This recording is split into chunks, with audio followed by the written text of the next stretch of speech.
Today is grand final day for Jesus. Unlike a grand final day for if your team makes the grand final, you're not quite sure what's going to happen. Today we know what the result is. We're on the winning team. We are victorious. And there's a reason to celebrate. And we've turned up in great numbers, as people often do, at the grand final. We've had grand final week, as one of my parishioners told me a couple of days ago. He said, "Oh, this is great. We're in grand final week." And we've had all the different activities that have been happening throughout this week to celebrate Easter in the journey towards today. And today is the culmination of the final series that we've had throughout the season of Lent, getting ready for today. Some of it's been challenging during the season of Lent. Some of it's been particularly joyful. And today is a great day of joy and celebration. For those who've perhaps support a team that hasn't won the premiership in the NRL for a number of years, but you know what it's like to win a premiership, you hold on to those memories. You cherish those because they don't come around all that often. It's been a few years since the Sharks won. If you're a St George supporter, it's been a few years for them. If you're a Bulldogs supporter like me, it's been even longer.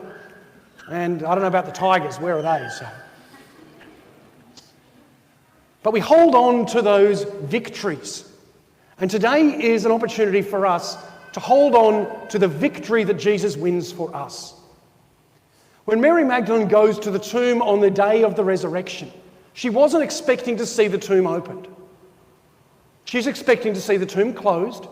She was coming to visit, as people often do after someone has died, to be there, to be close to the body. And she gets there, the tomb's opened, the stone's been rolled away. She comes in. She's got a couple of other women with her, as we're told in the gospel today. And there is an angel there, a messenger who says, Jesus is not here, he is risen. And then Mary Magdalene becomes the true believer. She believes immediately that Jesus is not here, Jesus has risen, Jesus is alive.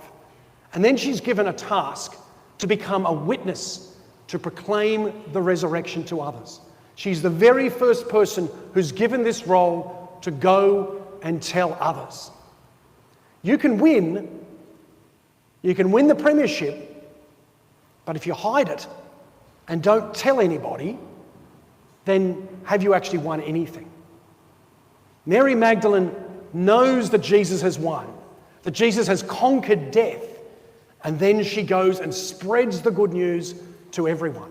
She goes and tells Peter and John, as we hear in some of the other Gospels, and they don't believe her. They think she's just a bit crazy.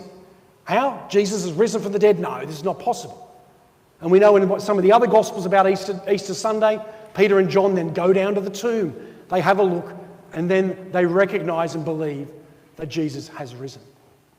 Today is a victory day. Throughout the Easter season, we don't just end today. When you win a premiership, if you're really enthusiastic, as probably you remember of those who were here in the Shire when the Sharks won, it continued for ages. People put flags on their cars, they put things on their houses, they left their lights on for ages and so on, as a sign that this was a victorious place. Today is a sign of victory for us as well. We have a light that's still light from last night. The Easter candle, the light that we have here, was lit last night at about 7:30 in the evening, and it's still lit today here. Here we are, 15, 16 hours later. Still the light that's shining. And we're called to be that light and to bring that light to others. Throughout this Easter season, let's not be people who just get back to normal life tomorrow. Often at Christmas, people celebrate Christmas right up to the day of Christmas, and then you get to Boxing Day, down come the decorations, out come the hot cross buns. It's what happens at Coles and Woolies. As Christians, we've been in the final seasons, getting ready. Now we've won the premiership.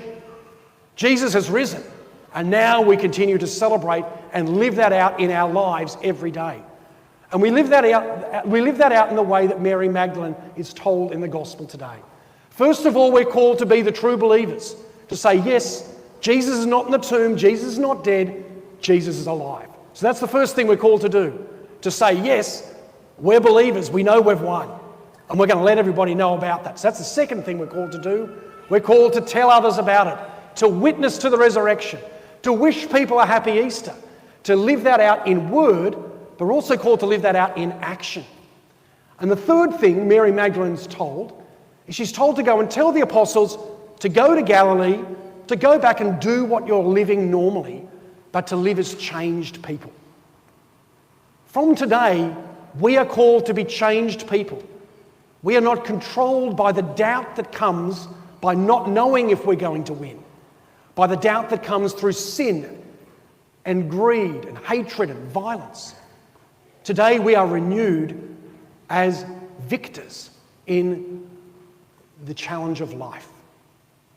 And our victor is Jesus Christ.